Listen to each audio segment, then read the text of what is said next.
I want to ask Mr. De Weta, who used to be right in the front row, but I think I've missed him in the crowd. Mr. De Weta, who's also an MEP, but also the regulator on EU affairs. Would you like to add something to this and what these transnational lists would imply as well? No sé si funciona el micro. ¿Sí? Bueno, muchas gracias, en primer lugar, a la presidenta del Parlamento, a Roberta Metsola y a la vicepresidenta Pina Picerno por haberme invitado a participar en este debate tan importante sobre las elecciones y a los funcionarios por haberme dado un hueco aquí rodeado de tanta gente joven, visto que, como se puede ver, no había bastante sitio en el podio para todos los panelistas. Pero sí quiero aprovechar esta ocasión para explicar por qué hemos propuesto desde el Parlamento Europeo, y por eso he sido yo el ponente de este proyecto de nueva ley electoral, que incluye ese elemento crucial que son las listas transnacionales. And it is for three main reasons that we are doing, I think, such an important step, and I hope that you help us, because I saw from the vote that Maite took before, you didn't ask those against, but that's okay, that you believe that Europe is more than the sum of its parts. And there is a big battle ahead of us to get to these 2024 elections in the way we want. We proposed for the first time in this Parliament, I was honored to be the rapporteur, with the support of 5 political groups of this House, from the left to the right, the left, the Greens, the Liberals, the Social Democrats and the Christian Democrats, to establish a pan-European electoral constituency for the 2024 elections. And we haven't proposed that out of gusto for constitutional engineering or to make happy some academics so they have another chance to write a paper about the latest report from the European Parliament. This is something that started in 1999. For the first time, we have achieved it. And there are 3 main goals that we want to achieve with this legislative proposal. This is a legislative proposal. This is not an own initiative report. I don't know if you've been told what that means, like just political position of the European Parliament. This is a legislative proposal because the European Parliament, in this very same field, has the right to propose the electoral law, the way we, members of the European Parliament, are elected by you. So we realize that we have 3 challenges, 3 difficulties, and probably you have already experienced that. Unfortunately, currently the European elections are a sum of 27 national elections. The parties are national, the lists are national, and the debates are mostly national, not entirely. We have made progress. If you remember the 2019 election, climate change was a big topic in that campaign, clearly, and you, the young people, were very active in that debate and in the campaign. But at the same time, you are going to have a test whether the party in government is strong or not, whether the opposition is popular or not, whether there has been a corruption scandal that is entering the campaign, and so on and so forth. Then we don't have visibility of the European political parties. This is a big contradiction. The European political parties exist constitutionally, are in the Treaty of Maastricht since 1993. But when you go to your polling station and you pick a ballot, you're not going to see in the ballot the party of the European Socialists or the European People's Party or the European Greens. You're going to see national party names, right? It's a bit of a big contradiction because we are not making national elections at that moment. And third, of course, and this is something that has been referred, we have since 2014 a process by which the European political families table candidates for President of the European Commission. This is important. It is true that we are not a presidential system. Almost no country in Europe has a presidential system. But at the same time, it's very clear when we vote in national elections that we are not only electing members of parliament, but we are also, right, indicating a support for prime minister. Normally, the party leader that leads the party that we are voting for the election. But this is not visible at the European level. These candidates only run in their home state, and their name is not visible in any other ballot, correct? So this is what we are solving with the transnational list. The three things. First, because you have 28 candidates that have to go across all the member states, across the entire union, campaigning to get elected. And they will need votes in every member state, not only in the one in which they live. And of course, in order to do a campaign from Lisbon to Helsinki, you cannot talk about national issues. You have to talk about climate change, digital, security, migration, right? Themes that relate from one side to the other of our great big continent. Secondly, we are going to see the names of the European political parties in the ballot. We are going to make them visible, real, because obviously these ballots are tabled by the European political families. And lastly, we make also visible and real the candidates for President of the European Commission, which logically will be at the top of the list of these ballots. So, nothing less, nothing more. I think we can really make the European political system a European political system, and I hope you will support us in this struggle so we can make it on time for 2024. Thank you.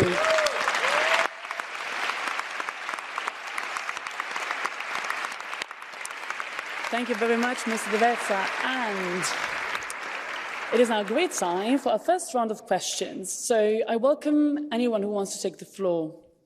Yes, number 6. Go ahead and stand up. Hi. So my question is for Vice President Barley, and it's about fake news. So fake news on social media are a big problem for politics. We have seen the power of fake news and the role they played in the Brexit campaign. What is the EU doing in this context, and what the EU plans to do to contrast this phenomenon? Thank you. Go ahead.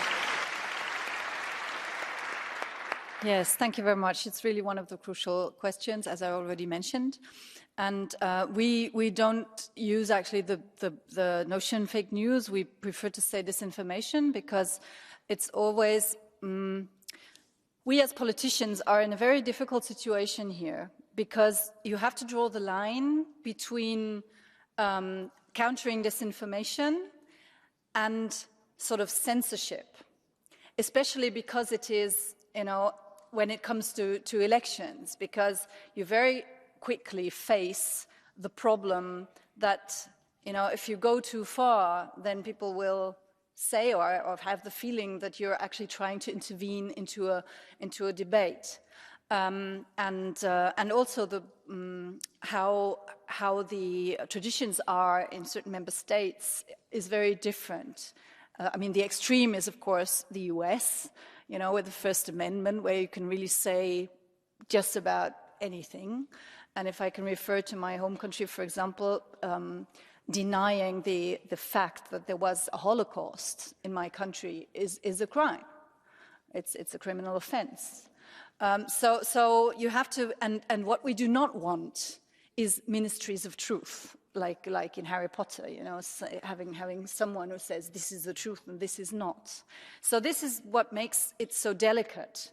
But of course, that's why I insist on the notion of disinformation, because what we are tackling is wrong facts that have an intention, that are being distributed for the intention of manipulating. And the way to tackle it is, as I said, is not someone, a body, an official body who says this is the truth or this is not. We tackle this especially because the biggest problem is online, of course. So we take the platforms we give them a responsibility to monitor what is happening and to respond to when people actually say, look, you have disinformation on your whatever site that is, and to give them the obligation to counter that. We have already experience with that also in my home country, and it really works well. The liability of the platforms is not that they have to eliminate every single face of disinformation. They cannot do that, and then they would be in this sort of, Ministry of Truth situation. But what they have to tackle is if disinformation is being reported, to either highlight it or take it out, depends, and to build up structures so that you can actually tackle this effectively. But of course, we have to tackle it also. Sorry, it's a long response, but it's such an important question. We have to also tackle it from the other side, and we know from communication research that it is not the way to tackle disinformation to say this is disinformation. It doesn't work, like psychologically in your brain, it doesn't work, it's already in. So we have to be much more active in just giving the right information, to counter it with the right information. And we have here in the European Parliament, for example, a unit that if you see a disinformation campaign on Europe that actually acts doing this, and if we see that someone, for example, is saying, now I take an easy example, but it's very timely, that we're going to forbid different sizes or forms of beer bottles. It's the package directive that is at the moment, and in Germany it was a big scandal that we're the country of beer and that you can only have one beer bottle anymore and not different colors and different. No, it's not true. So we would then have the European Parliament saying what is actually in the package directive is this, not saying someone is doing a campaign, but saying this is the truth. And of course this is a banal example, but to have this in very in existential security issues is so important. When people say, for example, we have contact, European Union supports Ukrainian neo-Nazis or terrorists or whatever, and to have then an entity that actually tackles with the right information. So we have to tackle it from both sides, ban or mark disinformation and also give the correct information. It's a huge task, and we can't do it alone. We need the whole of society. We need civil society for that. We have very good civil society organizations who are involved with that. We can only do this as a society.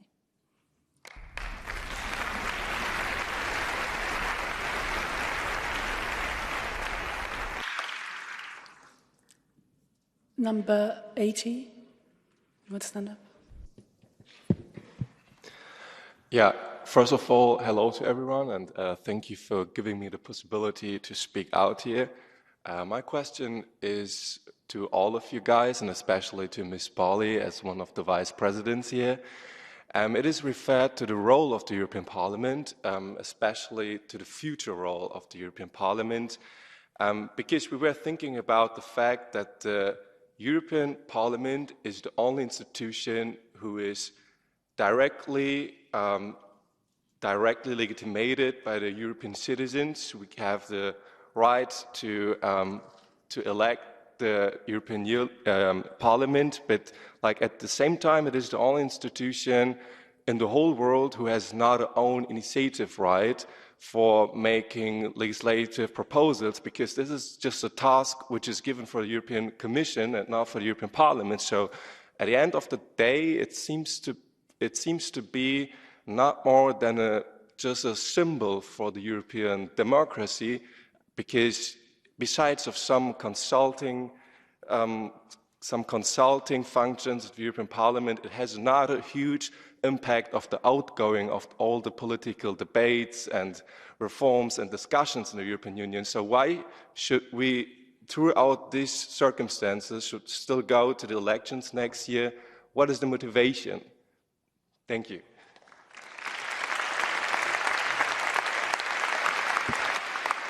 Ms. Pagazaurtundua, do you want to start? Sí, muy rápidamente para que pueda haber más preguntas. El Parlamento no es algo simbólico. Cuando el Parlamento Europeo empezó hace muchos años, efectivamente tenía muy pocas competencias, pero cada vez tiene más. No tenemos iniciativa legislativa como los parlamentos nacionales, pero, sin embargo, el trabajo que aquí se hace imaginaos, todo esto está lleno de parlamentarios que tenemos que discutir, que tenemos que llegar a acuerdos. Nadie tiene mayoría. Y cuando llegamos a esos acuerdos sobre la tarea legislativa que en general nos ofrece la Comisión Europea, cuando ya llegamos a un acuerdo del Parlamento, cuando este Parlamento vota, negociamos con los Estados miembros. De esa manera nadie puede decir que eso es Bruselas. No, es Bruselas y todos los países. Hay legitimidades dobles. La directa, vosotros votáis o vais a poder votar directamente a las personas que van a sentarse ahí para hacer leyes para todos los europeos, leyes sobre las cosas más importantes, sobre cómo defender la democracia, sobre algunas de las cuestiones más importantes de la tecnología, del clima, de cómo defendemos frente a la ciberdelincuencia a Europa. O sea, las cosas más grandes no se pueden hacer en un pequeño país. No es un símbolo. Aquí se trabaja realmente para todos los europeos. Lo hacemos de una manera distinta y ojalá lleguemos a tener iniciativa legislativa, pero no es un símbolo. Aquí estamos trabajando sobre lo que afecta en el día a día de vuestras vidas y que más va a afectar también en el futuro y que importa muchísimo para reforzar vuestros derechos, que sois muy jóvenes, a vivir y a trabajar y a desarrollar vuestra felicidad en cualquier sitio de Europa. No es un símbolo, de verdad. Vamos a mejorarlo, pero no es nada simbólico.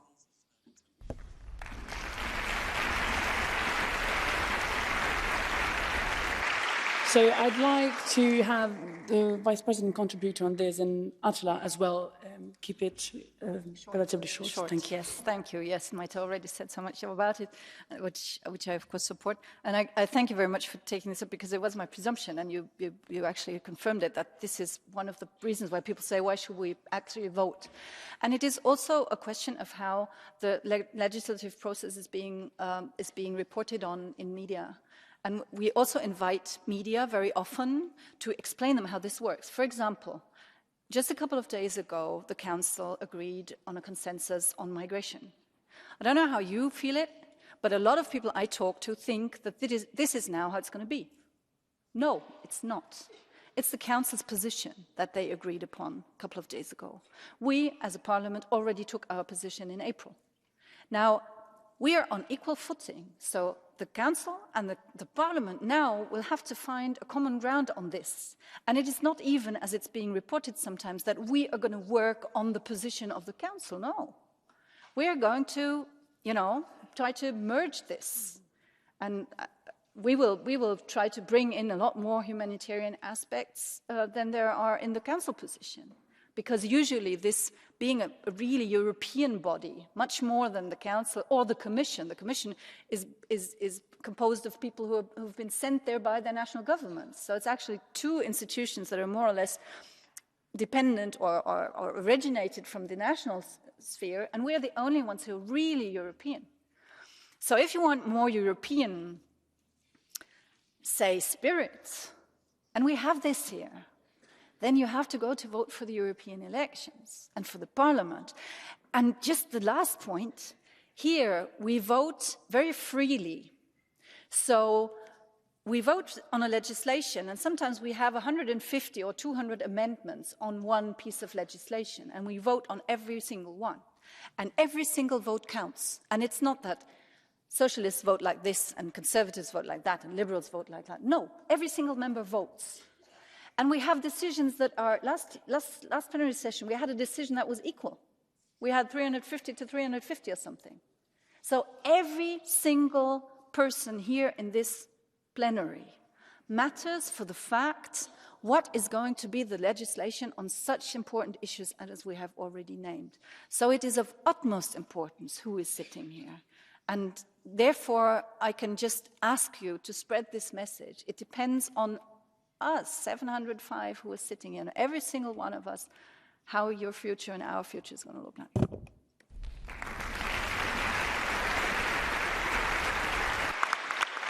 Thank you. Attila, do you want to add something? Yeah, super important question. And I'd have just a small point to add to these. And that speaks to the framing of the question. So I think it's important not to assume that there's symbolic politics and that then there's real politics, which is something else. Symbolic politics is real politics. Doing things publicly and visibly shapes and constrains the action field for other political actors and institutions. So even if it were only good symbolic politics, that can be good enough or important enough politics for a lot of things.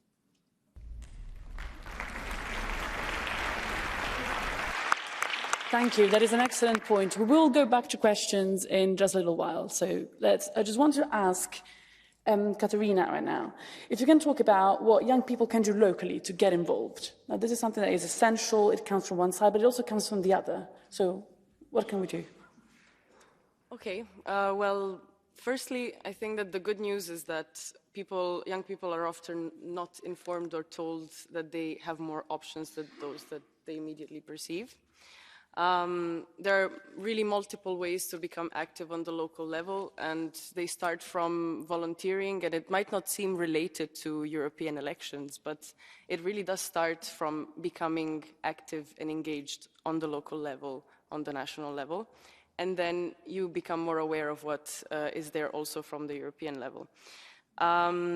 Starting from becoming active in student councils, from becoming active in local councils. Sometimes there aren't any local councils. That's also something that young people have to tackle, but try to pressure the local level to constitute one. And I mean, the reality is that it's not easy sometimes for us when we're young.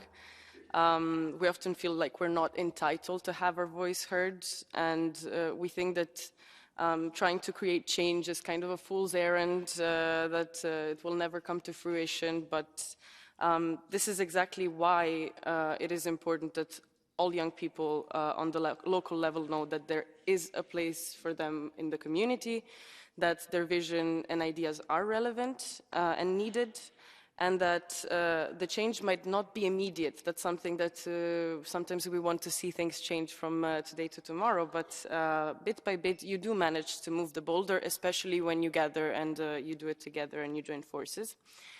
And well, in a smaller rural community, I guess it's very different from an urban one. Sometimes becoming engaged and becoming active is sort of easier from the local perspective because, well, you have a network that you already know that is much smaller and things get done faster. However, when we look at it from the European level, they also feel much more distance from this central government and this European government. So unless they're already active participants.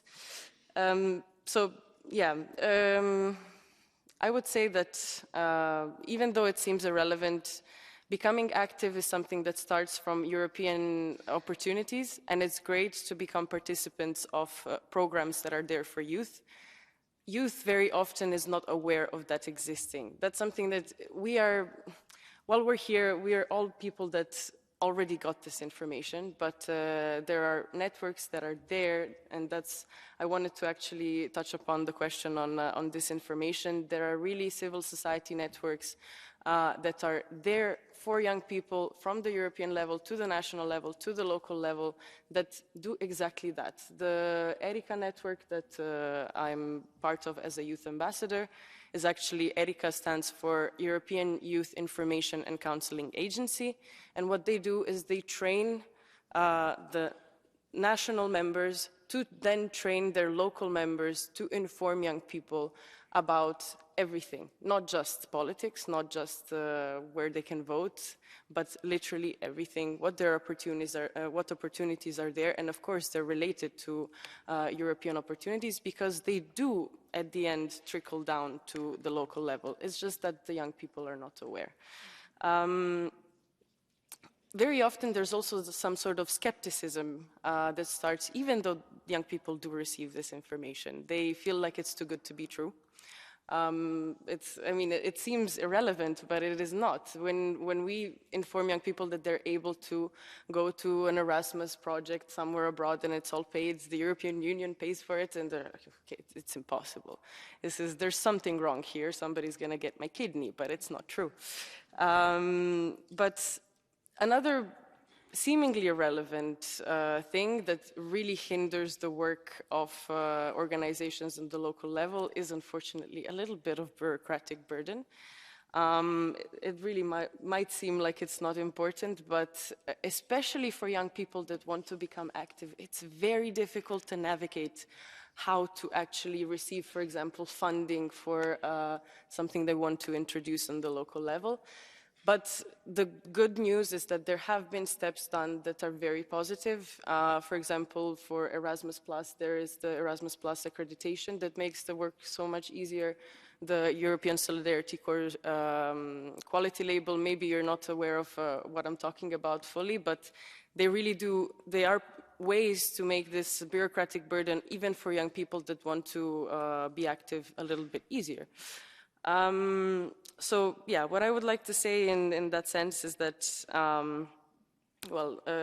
these solutions are really key.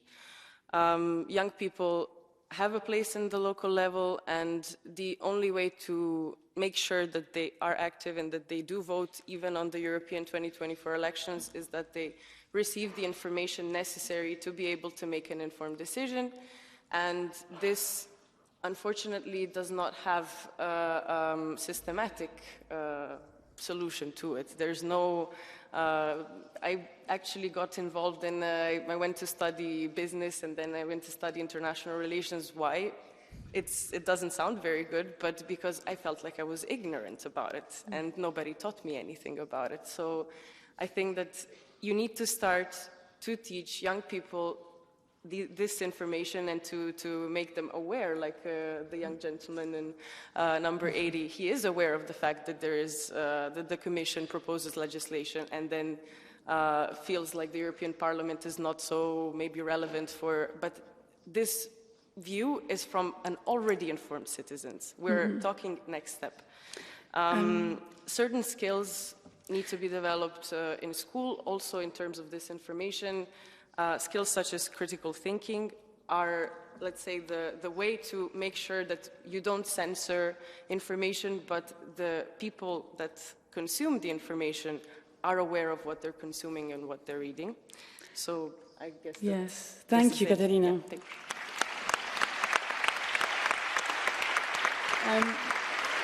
That is crucial, and I think before going to the second and last round of questions and wrapping up, I think I want to ask, the kind of slight elephant in the room when it comes to the next elections, which is the Spitzenkandidaten. Now, that has been, part of our democratic process for a while, but the election of Ursula von der Leyen, to an extent, who was not a lead candidate, kind of put into question the legitimacy of that process. Now, do we believe that this is going to change for the next elections? VP Barclay, if you want to start, and then I'll go on to the next MEP.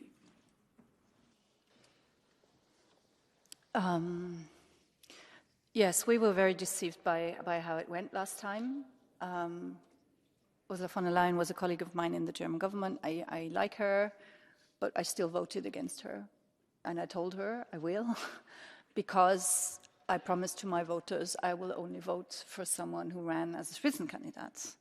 And I promised that to my voters. So I voted against. And she was only elected by 8 or 9 votes. So a lot of colleagues felt the same. And we should never get into that situation again. And I hope we won't. My group is very committed to it. I think other groups are too. Some are indifferent or against. But we should, the most important thing is that we should never run into that again. Are we going to get the floor again at the end? Otherwise, I have something very, very important that I do say that because I'm getting a bit uncomfortable. We have to get the message to we have to bring the information to the young people. Yes, of course we do, but I think maybe I'm too old for this. But I think what we need is young people to sort of ignite a spark for democracy. It's not that we have to tell them how the European Union works. I think we really have to get across and perhaps also have this intrinsic motivation that you want to live in a democracy. And we are in times where this is really under threat, not only in certain member states, where we have already crossed the line somewhere, but also for the European Union. If you have a look at how the Council is now constituted and what might come up in the next European elections, we might find ourselves after the next European elections in a completely different European Union, where democratic values have a much lower standard. And what I think we have to get across, and what I would wish actually for you to have, not because we tell you, not because media tells you, not because NGOs tell you, but because you feel it, that Europe can only exist as a peaceful community, as a peaceful union, if we have democratic values and if you hold up democracy, and therefore we need young people. Of course we do. Who else?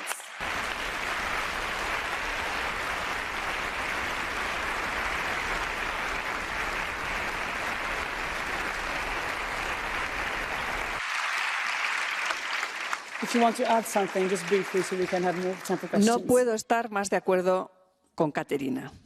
Mirad, lo que os ha contado es el enfado que hubo en el Parlamento en 2019, porque en el mandato anterior, en 2014, hubo una especie de pequeña revolución informal, que es que sí, los partidos europeos se comprometieron a ir a la campaña diciendo quién iba a ser, si ellos ganaban o si tenían votos suficientes, la persona que iba a presidir la Comisión Europea.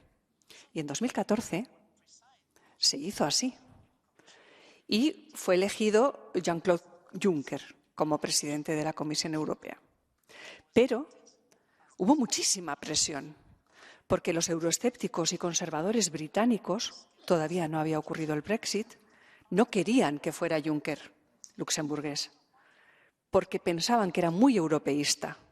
Bueno, claro, ¿y qué iba a ser? ¿Antieuropeísta?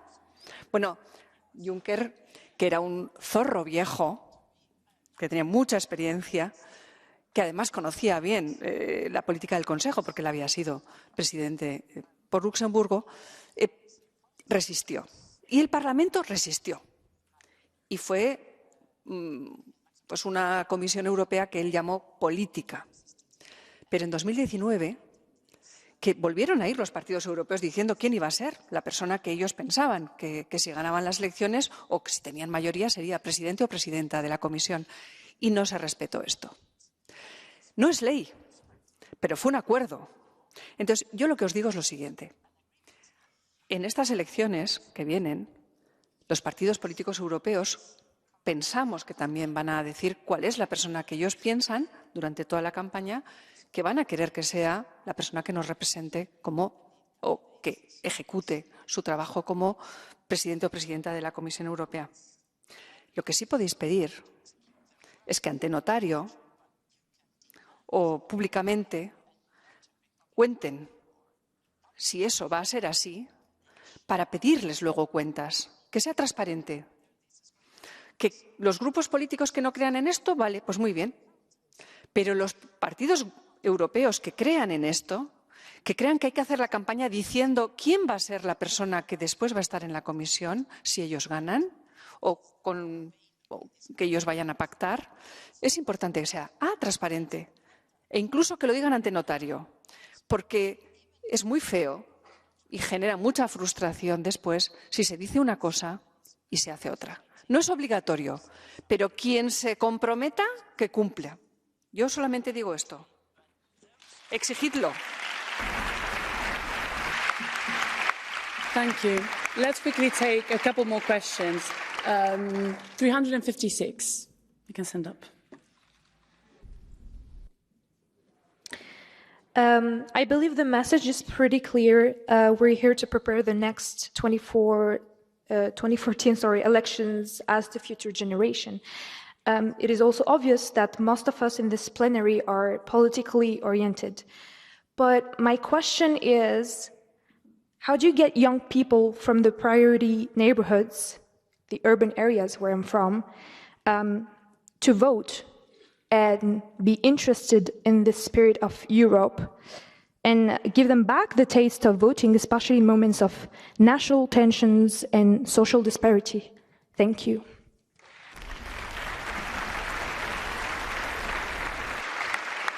Briefly, Katerina, if you want to intervene. I guess this is the million-dollar question, right? How do you get young people from these, well, areas to vote? I mean, generally, what I can tell you my own personal perspective, and I can tell you what I see from the young people that I work with. The passion for European politics and the interest to go and research it, because you have to research it really to understand what you're voting for. The fact that the information is not so obvious and is not so clearly perhaps presented might be a bit of a hindrance, but you get over it once you're really interested. But the way that I got interested and the way that a lot of people in our local level got interested is with participation in something that is not necessarily directly politically related. For example, very recently we had a presentation in the Polytechnic of my city, and we were presenting European opportunities for young people there, and we were also presenting the possibility of Erasmus projects that are based on youth participation on decision-making processes. For example, in this case, we had a project where young people were asked and were part of deciding how the new local youth center was going to look like and was going to be managed. So there are certain well, opportunities where the young people can have their say in how their local community is going to be managed. Of course, she was not aware of it at the time, this girl that I'm talking about, and she said that, okay, I would like to become more active, but I don't, politics. That's what I said also before. The way that she understood that this is not really something that she shouldn't think about and that voting is important and that becoming active is important was when we asked, okay, but do you see something that you would like to change in Šibenik or in your daily life? And she said, yes, of course. The yes, of course, then of course led to, yeah, you have a way to have your say and to perhaps implement change. So being aware of this agency that you have, you're not powerless. And voting is the first way of showing that you're not powerless and you do have a say and you do have a way to influence legislation. And it starts with voting for your candidate. Of course, participation, like the example that I gave you now, is also crucial. We saw the example of the Conference on the Future of Europe where citizens were directly asked what they wanted to see change here, actually in Strasbourg, and a lot of them were people that had no clue about how the European Union worked. And after going through this process, they were interested and they became aware of how complicated it is and how much work is put into that, and that it's not true that Brussels doesn't work and everybody's just taking their seat and is not implementing any change. So I guess that the first step is really becoming active and seeking this information on the local level as to where you can participate. And from our side, at least from a youth worker's perspective, it is really our job to have people participate in something even as maybe unrelated as an Erasmus project abroad, because it does connect people and it starts the conversation. Thank you.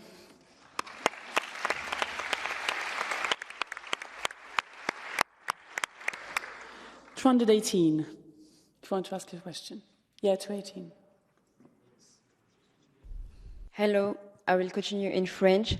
Je m'appelle Merem Tar, je suis activiste pour le climat et pour mon peuple autochtone qui sont du nord du Tchad. Et je suis française et tchadienne. Et aujourd'hui, au niveau de l'Europe, on a une montée du fascisme qui nous fait croire que nous ne sommes moins européens que d'autres. Et comment le Parlement européen peut nous inclure plus dans le processus de vote? Merci.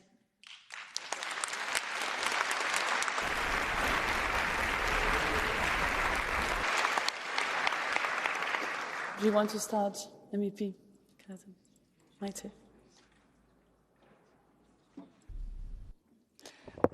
Vamos a ver, una de las cosas más importantes es que aquí no hay nadie, ni más ni menos que los demás.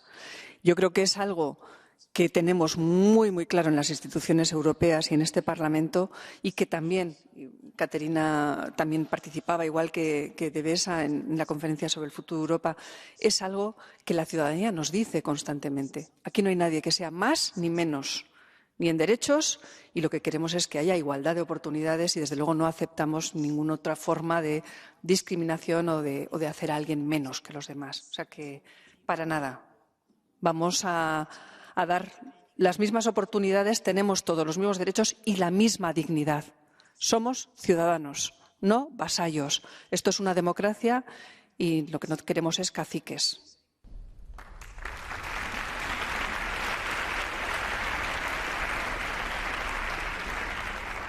Yes, please. Just to add one sentence.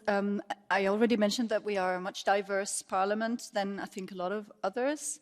And I tried to count at least, I mean, we have at least 10 person of color in this parliament that I just, at the very first, which is much more than, for example, in where I come from, or I presume also in the Spanish parliament.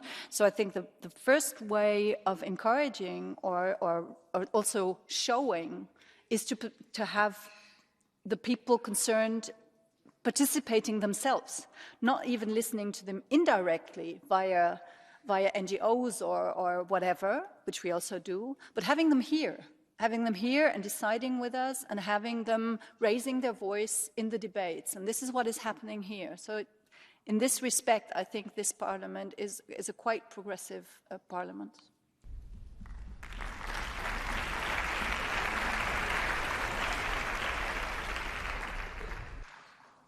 (102), if you want to stand up.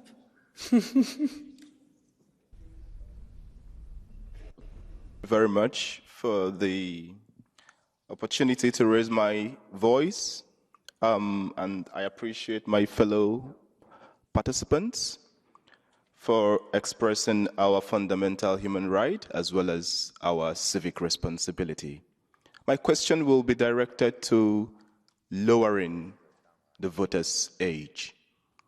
And before I proceed with that question, I would like to state that there are merits to it. One, lowering the voters' age will be a crucial thing to do considering Europe's aging population, as well as it will be important towards ensuring that young people get involved early enough. And I say this because if we can choose our boyfriends and girlfriends at the age of 16, if we can choose whom to love even earlier than that, why can't we choose those who can represent how much we earn, countries we visit, and places we go to? I don't want to interrupt you. We only have a couple of minutes before the interpreters leave us, so I want to give our MPs a chance to respond. So, Attila, actually, do you want to hop in?